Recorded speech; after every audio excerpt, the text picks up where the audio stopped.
Hello and welcome to this addendum of the patterns tutorial that I was doing. Somebody asked and then erased the comment later how to save patterns. Now it seems they got their answer, but I want other people to have their own answer for this. The big thing about patterns are bitmap images. That's all they are. How they're designed determines how well they tile.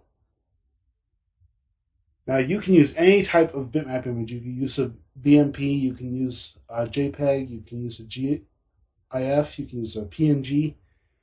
You can even use a PaintShop Pro image. It will allow you to do that. The whole big thing with patterns is learning where to save the pattern. Now to do that, I want to show you this really quick. Go to File, Preferences, and File Locations. Click on that. Under the File Types dialog box, we select Patterns. This will bring up all the information on how patterns are saved or not how they're saved, but where they're saved and how to look up that information. For example, if we have patterns in subfolders to our actual pattern folder, we would want to have this selected. That way it will look in all the subfolders for extra patterns. Now, patterns that we create should be saved in the My PSP files under the Patterns folder. This is usually found in the Documents, in your Documents. So you can look there. Corel's default ones are saved under Corel 08 folder inside the Corel PaintShop Pro program folder. We won't be dealing with these ones. We'll just be saving everything to here. Okay? So you can go ahead and hit cancel since we haven't changed anything. Now here's one pattern that I made. I called it Levi Circles.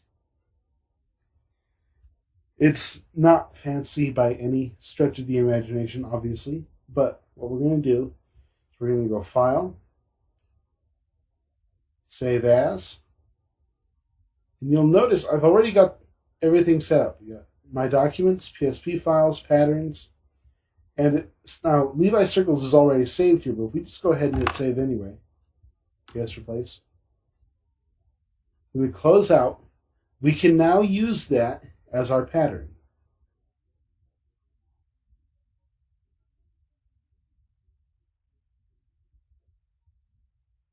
There it is. Oop, stop that. Okay. Hit OK, grab our fill tool, and click. We have a pattern of circles. Now that was a 100 by 100 pixel image, so it's not a whole lot of detail. But you can get a lot of interesting effects by doing similar things. It fits all the exact same requirements as before. Scale, rotation, angle, everything. It's just a simple bitmap image saved to the proper folder. And that's how you make your own patterns.